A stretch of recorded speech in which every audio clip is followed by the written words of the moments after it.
নমস্কার বন্ধুরা, নতুন একটা ব্লগে সবাইকে স্বাগত জানাই। আজকে সকালবেলা চলুন এবার রান্নাঘরে ব্রেকফাস্ট বানাবো। সুজি গরম জলে মাখিয়ে নিয়েছি। এদিকে আদা কুচি, ধনেপাতা কুচি, কাঁচা লঙ্কা আর গোটা জিরে এগুলো নিয়ে নিলাম। এবার আলুটা ম্যাশারে ভালো করে ম্যাশ করে নিচ্ছি। এবার ভেজানো সুজির সাথে সেদ্ধ আলুটা মিশিয়ে দিলাম, আর ধনেপাতা, কাঁচা লঙ্কা, আদা কুচি ওগুলো সব দিয়ে আর একটু নুন মিক্স করে দিলাম।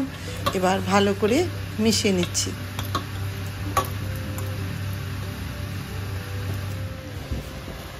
সাদা জিরেটা ভুলে গেছিলাম, দিয়ে দিলাম।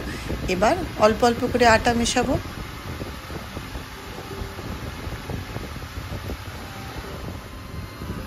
এইভাবে আটা মিশিয়ে একটা ডো বানিয়ে নেব ভালো করে।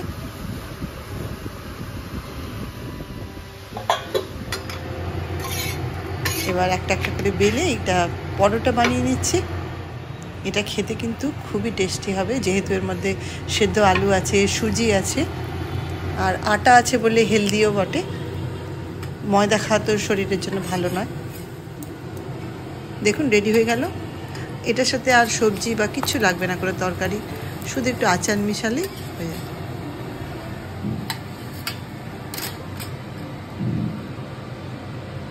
এবার সার্ভ করে দিচ্ছি।